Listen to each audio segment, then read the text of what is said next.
The emergency sirens echoed through the command center of the Deathworld Alliance headquarters. Captain Elena Vasquez stood at the observation window, watching the dark space beyond the station. She had only been with the Alliance for 6 months, representing Earth in this gathering of the galaxy's toughest species. Even now, she still felt like an outsider. High Commander Krethazar entered the room, his massive form towering over the other officers. The Varanthi warrior came from a world with 3 times Earth's gravity, and his thick armor-like skin showed the scars of countless battles. He looked at Elena with his 4 yellow eyes, his expression unreadable. "Human," he said, his voice like grinding stones. "Your presence is required at the council meeting. Immediately." Elena nodded and followed him through the corridors. She had learned not to take offense at the way some Alliance members spoke to her. Earth was new to the galactic community, and humans were still proving themselves. The fact that Earth was classified as a Class 12 death world meant something, but most species saw it as a curiosity rather than a strength. The council chamber was filled with representatives from 12 different worlds. All of them came from planets that would kill most galactic citizens within hours. High-gravity worlds, toxic atmosphere planets, places with predators that hunted in packs, and weather that changed from freezing to boiling in minutes. These were the survivors, the warriors, the ones who understood what it meant to fight for every breath. "The situation is critical," announced Commander Tavera, a being made of living crystal from the radiation-soaked world of Kelth. Her voice chimed like breaking glass. 3 days ago, our outermost defense stations went silent. Yesterday we found them. Completely destroyed. No wreckage, no survivors, just empty space where they once stood. A hologram appeared in the center of the room.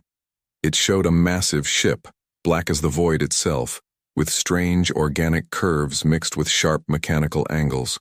It looked wrong, like something that should not exist. "We call it the Harvester," Tavera continued. "According to ancient records, it appears every 50,000 years. It destroys advanced civilizations and then vanishes. Most species thought it was just a legend, a story to scare children. But the evidence is clear. It's real. And it's here." Murmurs filled the chamber. Elena felt her stomach tighten. She had faced many dangers on Earth, from hurricanes to earthquakes, from war to plague. But this was different. This was a threat that had ended entire civilizations. "How many ships does it have?" asked General Mortok, a 6-limbed warrior from a high-pressure water world. "Just one," Tavera replied. "The ship you see is the Harvester itself, but that single ship has weapons beyond our understanding. It destroyed our defense stations in seconds. Each station had shields that could withstand a nuclear blast. They meant nothing to this enemy." Krethazar stepped forward. "The Alliance will respond with full force. Every member world must contribute their finest warships and warriors. We will meet this threat together, as we have met all challenges, with strength and honor." The council members struck their chest plates in agreement, a gesture of unity. Elena did the same, feeling the weight of what was coming. After the meeting, Elena walked with Dr. James Chen through the station's observation deck. James was Earth's xenobiologist, a thin man with tired eyes who had spent his career studying alien life. He looked worried. "I've been reading the old records," James said quietly. "The ones they don't like to talk about. Every time the Harvester appeared, it targeted the most advanced civilizations first. It's like it was programmed to eliminate threats before they could become too powerful." "Can we beat it?" Elena asked. James was silent for a moment. "I don't know, but I know what will happen if we don't try. Earth is next on the list. The Harvester is already moving toward populated systems. At its current speed, it will reach our solar system in less than 3 weeks." Elena looked out at the stars. Somewhere out there, her family lived on Earth. Her sister and her 2 children, her elderly parents, billions of people who had no idea what was coming. Earth had survived so much. Ice ages, asteroid impacts, wars that nearly ended civilization. Humanity had clawed its way to the stars through determination and sacrifice. "We need to prepare," Elena said. "Contact Earth Command.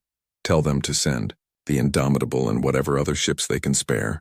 "The other Alliance members don't think much of our ships," James said. They think we're too new, too inexperienced. Then we'll show them what humans can do, Elena replied. We've been fighting for survival since we first stood upright. This is just another fight. Over the next 3 days, ships began arriving at the Alliance staging point near the fortress world of Cragthor. They came from worlds where the rain was acid, where the ground constantly shifted, where predators hunted anything that moved.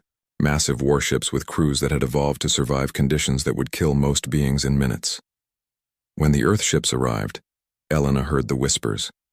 The ESS Indomitable, ESS Defiance, and ESS Tenacity were smaller than most Alliance vessels. They looked old, with thick armor plating and simple designs. Some of the alien officers laughed. How could these primitive ships make a difference? Elena stood on the bridge of the Indomitable as it docked with the Alliance station. Her crew moved with practiced efficiency. Most of them were veterans of Earth's last major conflict, the resource wars that had nearly destroyed civilization before humanity finally learned to work together. They had seen death, faced impossible odds, and survived. Commander Talana, Tavera's daughter and one of the few aliens who treated humans with respect, approached Elena at the docking bay. Many here doubt you, Talana said, her crystalline features reflecting the station lights. They see your ships and think Earth cannot contribute much to this fight. What do you think? Elena asked. Talana's expression was thoughtful. I have studied Earth. Your world tried to kill your species every day for millions of years. Earthquakes, volcanoes, storms, diseases, predators. And yet you survived. You thrived. You reached the stars. I think anyone who underestimates humans is a fool. That evening, the first tactical briefing brought all ship commanders together. The plan was straightforward. The Alliance would meet the Harvester with overwhelming force, using their heaviest weapons in coordinated strikes. They would target the ship's power core and weapons systems simultaneously. Elena listened, but said nothing. She had learned that humans thought differently about warfare than most species. The Alliance believed in honor, in direct confrontation, in proving strength through open battle. Humans believed in winning, whatever it took. As the briefing ended, alarm suddenly screamed through the station. A junior officer's voice crackled over the speakers. Harvester scouts detected, multiple drone ships approaching the outer perimeter. The room erupted in controlled chaos. Commanders rushed to their ships. Elena ran to the Indomitable with her crew close behind. This was it, the first real test. Through the view screen, she watched the drone ships approach. They were smaller versions of the Harvester, each one still larger than a destroyer. They moved with unnatural grace, weaving through space like living things. All ships, battle formation, Krethazar's voice commanded. Show them the strength of the Deathworld Alliance. The Alliance fleet opened fire. Plasma cannons and quantum torpedoes filled space with brilliant light. Several drones exploded, but more kept coming. They returned fire with beams of pure energy that cut through shields like paper. Elena watched 2 Alliance cruisers take heavy damage. She saw escape pods launching, crews abandoning ship. Her hands gripped the command chair. Weapons, she ordered. Target the lead drone. Railguns full spread. Her weapons officer looked uncertain. Captain, our projectile weapons are considered primitive by Alliance standards. Should we use the plasma? Railguns, Elena repeated firmly. Fire. The Indomitable shuddered as magnetic accelerators launched tungsten rods at tremendous velocity. Simple kinetic weapons, nothing fancy, just mass and speed. The rod struck the drone before it could adjust its shields. The impact tore through its hull, and the drone spun out of control before exploding. The bridge was silent. Then her communications officer spoke quietly. Captain, we're receiving multiple messages from Alliance ships. They want to know what weapon we just used. Elena allowed herself a small smile. Tell them we're just getting started. The battle lasted 3 hours. When it finally ended, 15 drone ships had been destroyed, but the Alliance had paid a heavy price. 4 cruisers were severely damaged and 1 destroyer was nothing but floating debris. The crew of the Indomitable worked in silence, running diagnostics and repairing minor damage. They had lost no one, though it had been close. Elena stood in the briefing room again, this time surrounded by exhausted commanders. High Commander Krethazar's armor was scorched in places and he moved with a slight limp. His flagship had taken a direct hit that had nearly breached the hull. The drones were only scouts, Krethazar said, his voice heavy with concern. The Harvester itself is far more dangerous. If we struggled against these smaller ships, how will we face the main vessel? The question hung in the air. Elena saw doubt on faces that had never shown fear before. These were warriors from the toughest worlds in the galaxy, and they were worried. The human ships performed well, Talana observed. She had fought alongside the Indomitable, her own ship covering their flank during a critical moment. Their weapons proved effective. Primitive kinetic weapons, scoffed Commander Voresh, a massive creature with thick hide and tusks. They work against drones, perhaps. But against the Harvester, we need advanced technology, not simple metal rods. Elena met his gaze calmly. Sometimes simple is better. Those drones had shields designed to stop energy weapons.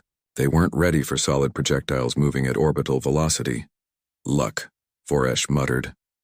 Before Elena could respond, an urgent message came through. A Keltharian research vessel had found something in the debris field of a destroyed world. They had recovered data that might explain the Harvester's origins and purpose. Dr. James Chen worked with Alliance scientists for 2 days, translating and analyzing the ancient records. When he finally called Elena to the research lab, his face was pale. "It's a weapon," James said without preamble. The Harvester was built by a species that existed millions of years ago. They were afraid of what might happen if one civilization became too powerful and dominated the galaxy. So they built this ship as a safeguard. A safeguard that kills civilizations? Elena asked. It targets species that advance too quickly, James explained, pulling up data streams. It measures technology level against biological resilience. Garden world species develop technology rapidly because their environments are safe, but they're soft, weak by Deathworld standards. The Harvester usually leaves them alone because they're not seen as threats. And Deathworld species? We survive everything our planets throw at us, but we're usually slower to develop advanced technology because we're too busy just staying alive. James paused. Except for Earth. We combine Deathworld resilience with rapid technological advancement. According to this data, we're the highest threat level the Harvester has encountered in over 1 million years. Elena felt cold. So it's coming for Earth specifically? It's coming for Earth first, James confirmed. Then it will eliminate the rest of the Alliance. We're all threats now because we work together. The news spread quickly through the fleet. Some Alliance members panicked, arguing that they should abandon Earth and scatter. If Earth was the primary target, maybe the Harvester would ignore the rest of them. Krethazar silenced such talk immediately. He stood before the entire council, his voice like thunder. 3 days ago, the human captain saved my ship when we were disabled. She led her vessel into enemy fire to rescue my crew. The Voranthi do not forget honor debts. We will stand with Earth, Talana spoke next. My people have studied human history. Their world tried to destroy them every day. Earthquakes, volcanoes, floods, droughts, diseases, predators, extreme weather. And still they survived. Still they built civilizations. If Earth can withstand its own planet, it deserves our strength. One by one, the other Alliance members pledged their support. Not all of them liked humans, but they understood honor. They understood what it meant to face extinction. The vote was called. The Alliance would make their stand at Earth. Training began immediately. Elena introduced tactics that made the alien commanders uncomfortable. Guerrilla warfare, hit-and-run attacks, strategic sacrifice, deception. You want us to retreat in the middle of battle? Voresh asked incredulously during one planning session. That is cowardice. That is survival, Elena replied. We're not trying to prove we're brave. We're trying to win. Sometimes that means falling back, regrouping, and attacking from a different angle. Humans have no honor, Voresh growled. Humans have survival. Elena shot back. We learned millions of years ago that pride gets you killed. Adapting keeps you alive. Despite resistance, some commanders started listening. Krethazar himself began to see the value in human thinking. After one simulation where human tactics resulted in 40% fewer casualties, he pulled Elena aside. Your people think differently, he said. You do not fight to prove strength. You fight to survive. On Earth we have a saying, Elena told him. It doesn't matter if you win pretty or win ugly. All that matters is that you win. While tactics were debated, Human engineers worked with Alliance technicians to retrofit ships. They added railguns to vessels that had only energy weapons. They installed nuclear-pumped lasers, a technology most species had abandoned centuries ago as too unstable. "These weapons are dangerous," a Keltharian engineer complained. "One malfunction and they could destroy the ship carrying them." The human engineer, a woman named Sarah Kim, shrugged. "That's why we have safeties. But if you need raw power, sometimes you have to accept some risk. On Earth, we learn to weaponize everything. Nuclear reactions, kinetic energy, even gravity if we can manage it." The Alliance engineers were horrified and impressed in equal measure. What kind of species weaponized nuclear reactions for standard warfare? During a rare moment of downtime, Elena found herself in the observation deck with Talana. The Keltharian officer had become something close to a friend, one of the few aliens who treated humans as equals. "May I ask you something?" Talana's voice chimed softly. "When you look at the Harvester, what do you feel?" Elena considered the question. "Fear," she admitted, "but also determination. My sister has 2 children. They're 8 and 10 years old. They live in Mexico City, near where our family has lived for generations. If the Harvester reaches Earth, they die. Everyone I love dies, so I can't let that happen." "Many Alliance members have families too," Talana said. "But you humans seem to fight differently when family is involved. Like you become more dangerous." "Maybe," Elena said. "On Earth we have another saying. Nothing is more dangerous than a parent protecting their child. The Harvester is threatening our children. It's threatening everyone's children. That makes it our enemy, and humans are very good at fighting enemies." 2 days before the Harvester was expected to reach the outer solar system, James made another discovery. The ship wasn't just following programming. It had a form of intelligence, constantly adapting and learning. It had studied the Alliance fleet and would be ready for their tactics. "There's only one way to stop it," James said during the final briefing. "We have to get inside. The ship has a central power matrix that controls everything. If we can overload it, the Harvester will tear itself apart." "How do we get inside?" Krethzar asked. "We breach the hull and send in a boarding team." James pulled up schematics. "But the internal environment is lethal. Shifting gravity, toxic atmospheres, extreme temperatures, and automated defenses. The survival rate for the team would be less than 1%. The room fell silent. "A suicide mission, then. Someone would have to sacrifice themselves to save everyone else." Elena stood up. "I'll lead the boarding team. I need 50 volunteers." Before anyone could respond, every human in the room raised their hand. Her entire crew, over 300 people, volunteered instantly. Even James, who was a scientist and not a soldier, stepped forward. The alien commanders stared in shock.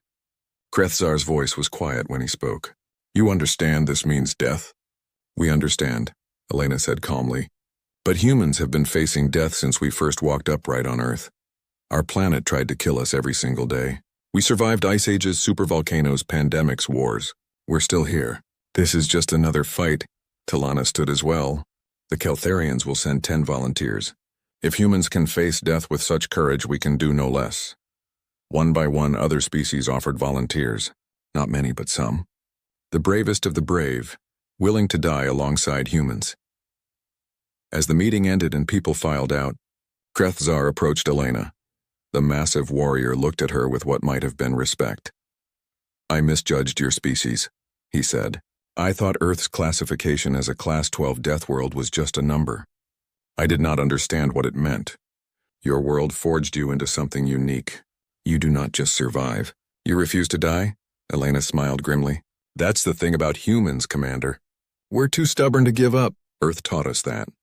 Now we're going to teach the Harvester." The Harvester appeared at the edge of the solar system exactly when predicted. It emerged from faster-than-light travel like a wound in reality itself. A massive ship that seemed to absorb light rather than reflect it. Sensors across the Alliance fleet screamed warnings as the vessel began its slow, inevitable approach toward Earth. Elena stood on the bridge of the Indomitable, watching the tactical display. Behind the Harvester's main vessel, 3 escort ships had appeared. Smaller copies of the main ship, but each still larger than any Alliance cruiser. The situation had just become much worse. "All ships, this is High Commander Krethzar," the voice echoed across the fleet channel. "We hold the line here. Between this enemy and Earth, there is only us. Make every shot count. Honor to the brave." The Alliance fleet numbered 31 ships now, down from the original 47. They formed a defensive wall between the Harvester and the inner solar system. Behind them, Earth's own defenses prepared for the worst. The Harvester opened fire first. Beams of dark energy lanced across space, striking shields with tremendous force. 3 Alliance ships took critical damage in the opening seconds. The escorts split off, flanking the main formation. The battle had begun. Elena's tactical officer called out targets rapidly. Escort ship approaching port side. Range 3,000 kilometers. Main Harvester charging weapons again. All batteries fire at will, Elena commanded. Focus on the escort. Railguns first, then missiles. The Indomitable shuddered as weapons fired. Tungsten rods accelerated to tremendous speeds, followed by nuclear-tipped missiles. The escort's shields flickered but held. It returned fire, and Elena felt the ship rock under impact. Shields at 60%, reported her engineering officer. Hull integrity holding. Around them, the battle became chaos. Alliance ships fought with courage and skill, but the Harvester and its escorts were devastating. Another cruiser exploded in a ball of flame and debris. A destroyer lost power and began drifting helplessly. "Captain," her communications officer said urgently, "Commander Talana is in trouble. Her ship's main drive is damaged. She's dead in space and that escort is targeting her." Elena didn't hesitate. "Helm, intercept course. Full speed. Weapons, give me everything we have." The Indomitable surged forward, putting itself between Talana's crippled ship and the attacking escort. Railguns fired continuously, joined by laser batteries and missile salvos. The escort turned its attention to this new threat, hammering the Indomitable's shields. Shields at 30%, engineering called out. "We can't take much more of this." "Hold position," Elena ordered. "Keep firing." Just when it seemed the shields would fail, 6 other Alliance ships joined the fight. Together, their combined firepower finally overwhelmed the escort's defenses. The enemy ship broke apart, its pieces tumbling through space. "Good kill," Krethzar's voice came through. "All ships fall back to secondary positions. We need to regroup." The fleet retreated toward Mars orbit, buying time. They had destroyed 1 escort, but 2 remained, along with the Harvester itself. And the cost had been terrible. 8 more ships had been lost or disabled. Elena met with the command staff in a virtual conference. Faces appeared on screen, some human, most alien. Everyone looked exhausted and worried. "We cannot win this battle through force alone," Krethzar admitted, and Elena knew how much that admission cost him. "The enemy is too powerful. We need another option."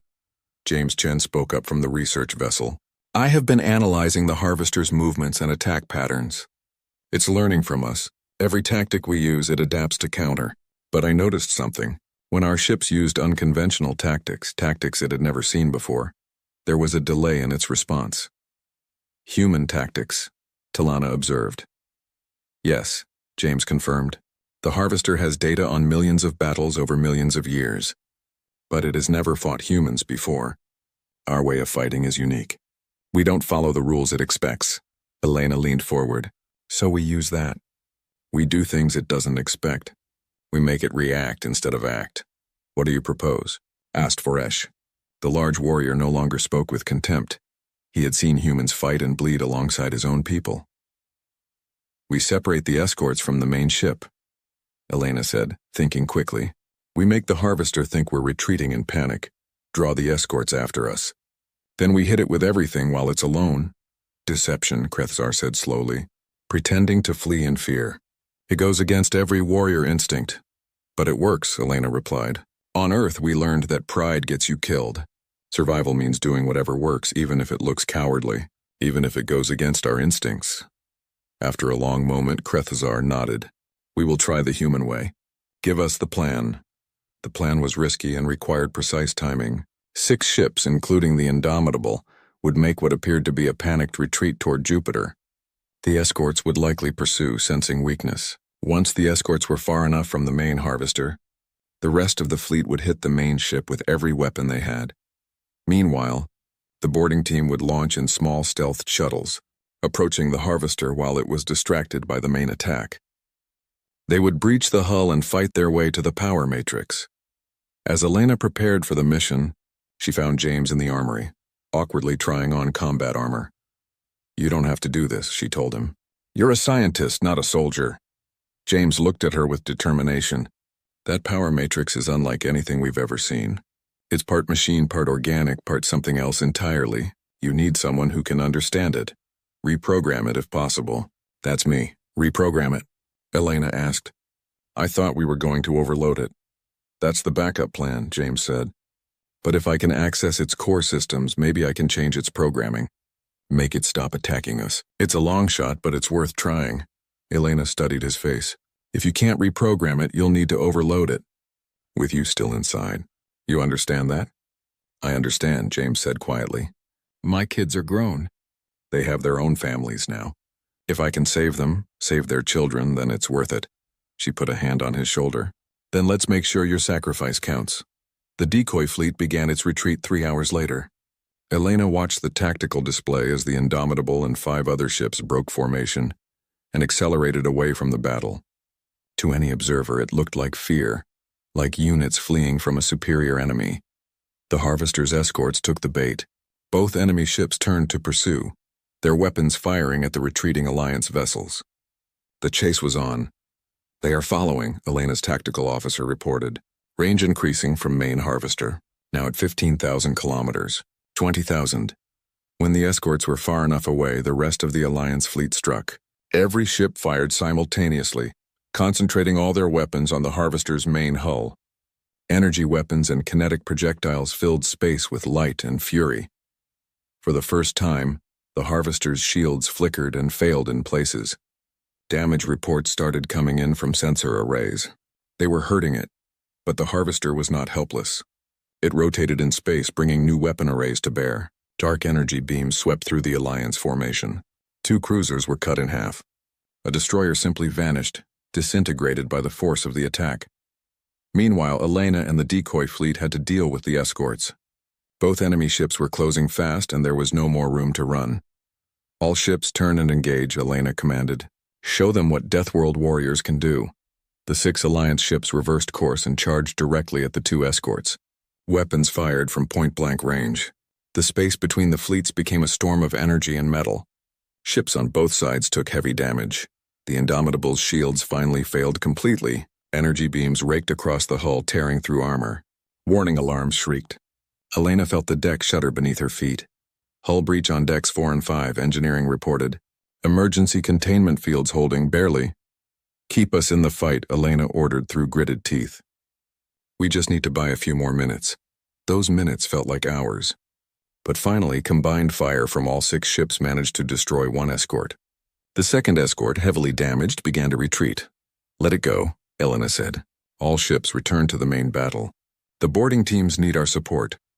As the Indomitable limped back toward the main fight, Elena saw the tactical display and felt her heart sink. The Alliance fleet that had attacked the Harvester was devastated. Only 9 ships remained operational, and most of those were badly damaged. But the Harvester itself was also wounded. Its shields were down in several sections. Its hull showed scars and breaches. For the first time in millions of years, something had hurt it. And now, while the massive ship was focused on destroying the last Alliance vessels, small shuttles approached from its blind side. Inside those shuttles were 53 warriors from 5 different species, knowing they would probably die but ready to try anyway. Elena watched the shuttles on her screen and whispered a prayer to any god that might be listening. Get them inside, please, give us this chance. The boarding shuttles attached to the Harvester's hull like parasites on a massive beast. Elena felt the magnetic locks engage with a solid thunk. Around her, the boarding team checked their weapons and equipment one last time. 50 humans, 2 Varanthi and 1 Keltharian. 53 lives against a ship that had destroyed thousands of civilizations. Breaching charges ready, reported Sergeant Martinez, a veteran of Earth's resource wars. His hands were steady despite knowing what lay ahead. On my mark, Elena said. 3, 2, 1, breach. The charges exploded, tearing a hole in the Harvester's hull. Immediately, air rushed out of the ship's interior, carrying with it a smell like burning metal and rotting meat. The boarding team rushed through the opening, weapons raised. The interior of the Harvester was like nothing Elena had ever seen. The corridors were organic, pulsing with dark veins that carried some kind of fluid. The walls seemed alive, breathing. The gravity shifted randomly, making each step uncertain. One moment you felt normal weight, the next you were pressed to the floor by crushing force, then suddenly floating as if weightless. Stay together, Elena commanded. "James, which way to the power matrix?" James consulted the device in his hands. A scanner adapted from captured drone technology. Straight ahead, then down 3 levels. "About 2 kilometers. 2 kilometers, Talana said, her crystalline features reflecting the strange light from the walls. "Through hostile territory. With defenses we cannot predict." "Then we'd better start moving," Elena replied. They made it 50 meters before the ship struck back. The walls suddenly sprouted weapons, mechanical tendrils tipped with energy projectors. Beams of heat and light filled the corridor. 3 humans fell in the first seconds, their armor melted through. The team returned fire, destroying the wall weapons. But more appeared, growing from the organic mechanical surface like tumors. The Harvester was aware of them now, and it was fighting back. "Forward," Elena shouted. "Don't stop. We stop, we die." They pushed ahead, fighting every meter. The shifting gravity threw off their aim and balance. The toxic atmosphere leaked through damaged seals, making breathing difficult even with filters. The temperature swung from freezing to boiling in seconds. Humans fell. Martinez took a direct hit, protecting a wounded soldier, and died instantly. A Varanthi warrior was crushed when gravity suddenly increased to 10 times normal. But the team kept moving, driven by desperate determination. They reached a large chamber where the floor was covered in some kind of acid. It ate through their boots, forcing them to jump from platform to platform. One human missed a jump and fell, his screams cut short as the acid consumed him. "How much farther?" Elena gasped, her lungs burning from the toxic air. "1 more level," James replied. Blood ran from his nose and his hands shook. "But Elena, I'm picking up massive energy readings ahead. The ship knows we're coming. It's preparing something." They found the entrance to the final level, but it was guarded by what could only be described as antibodies. Mechanical organic constructs the size of tanks with multiple limbs and weapons. 6 of them blocked the passage. "Grenades," Elena ordered. "Everything we have." The team threw every explosive they carried. The corridor became fire and thunder. When the smoke cleared, the antibodies were destroyed, but the passage was partially collapsed. "We'll have to squeeze through," Talana said, examining the opening, one at a time. As they worked their way through, automated defenses picked them off. Energy beams from hidden emplacements, mechanical tendrils that grabbed and crushed. The team that emerged on the other side numbered only 28. Half their strength lost in minutes, but they were close. Elena could feel it. The power matrix was near. Outside the Harvester, the remaining Alliance fleet fought desperately. The Indomitable, barely holding together, continued to fire every weapon it had. Krethzar's flagship was a burning wreck, but the commander refused to abandon ship, directing fire from auxiliary control. "All ships," Krethzar's voice came through, rough with pain. "The boarding team has reached the lower levels. We must keep the Harvester focused on us. Whatever it costs, we buy them time." The Alliance ships pressed their attack, knowing they were signing their own death warrants. 3 more vessels were destroyed in as many minutes. The survivors continued to fight.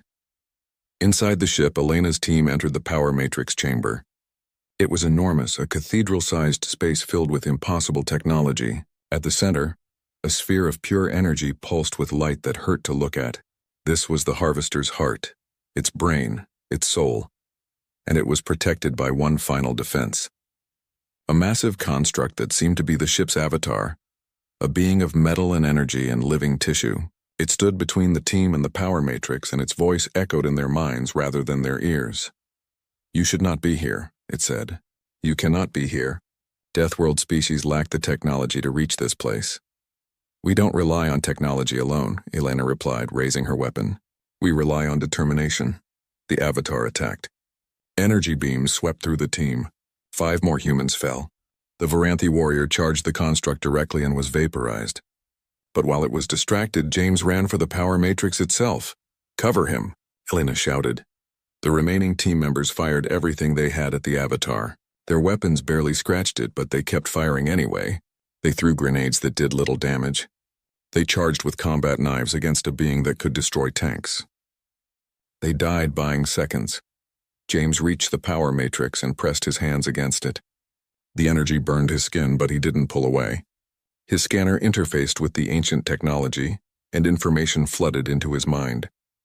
He saw the ship's history, its purpose, its programming, and he saw how to change it. The avatar turned toward James, sensing the greater threat. It raised an arm, energy gathering for a killing blow. Elena threw herself between James and the construct, knowing she couldn't stop it but trying anyway. The blast never came.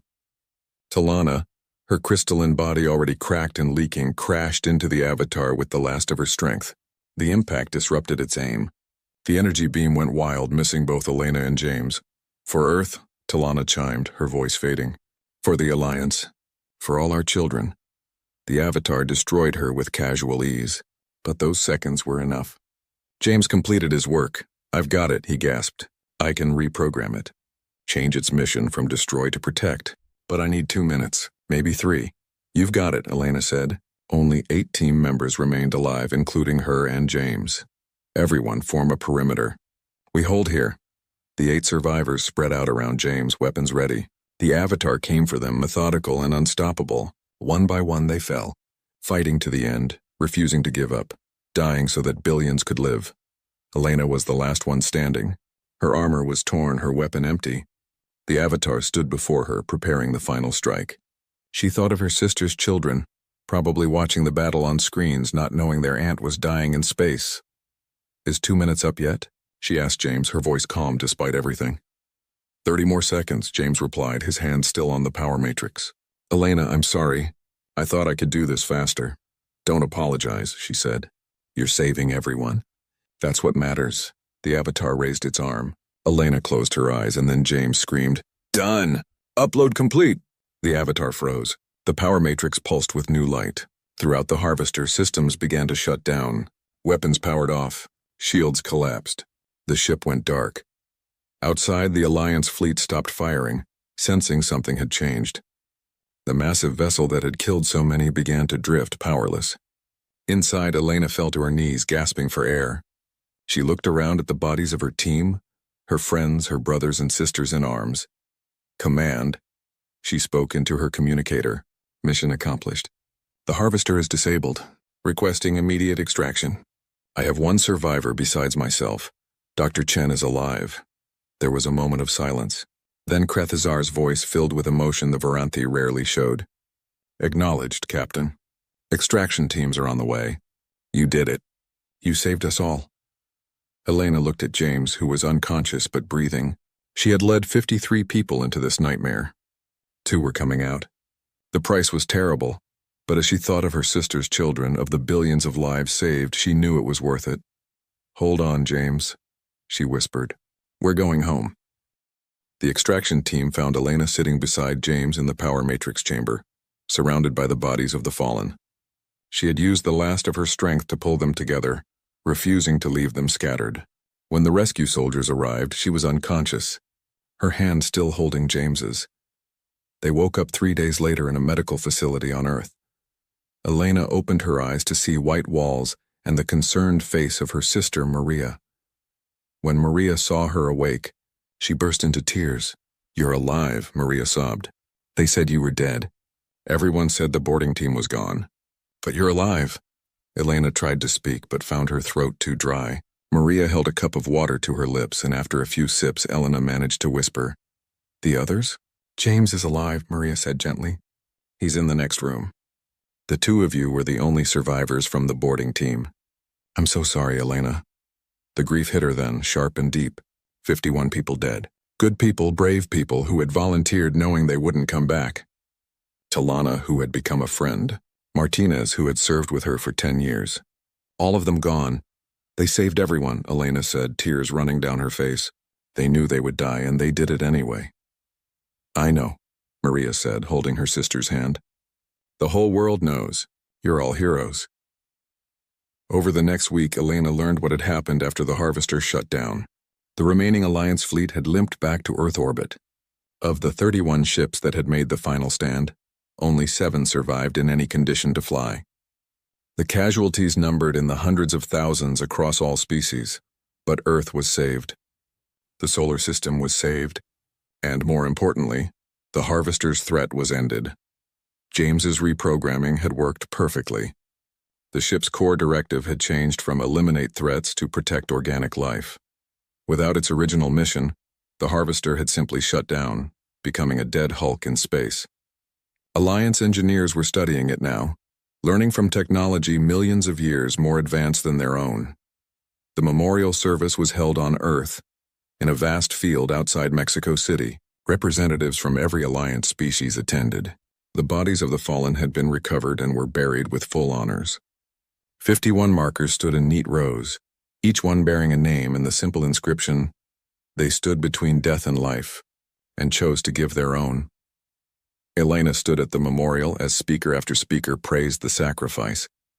High Commander Krethzar, his injuries still healing, spoke with deep respect about human courage. Other Alliance commanders told stories of the humans they had fought beside, the warriors who never gave up. When it was Elena's turn to speak, she walked to the podium slowly. Her body was still healing and each step hurt, but she stood straight and spoke clearly. "I wish I could tell you that their sacrifice was easy," she said, her voice carrying across the field. "I wish I could say they died without fear, without pain. But that would be a lie. They were terrified. They suffered. They watched their friends die around them. But they kept going.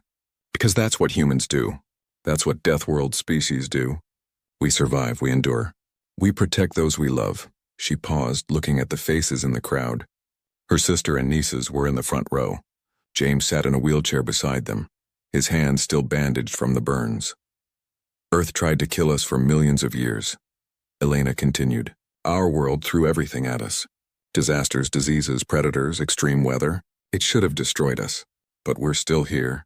Because we learned that survival isn't about being the strongest or the smartest. It's about refusing to quit. It's about standing up one more time than you get knocked down." She looked at the markers, each one representing a life given freely. These 51 warriors understood that. They knew they were going to die, but they went anyway. Because survival isn't just about keeping yourself alive. It's about protecting others. It's about making sure the next generation has a chance. "Earth made us tough," Elena said, her voice strong. "But we made ourselves human.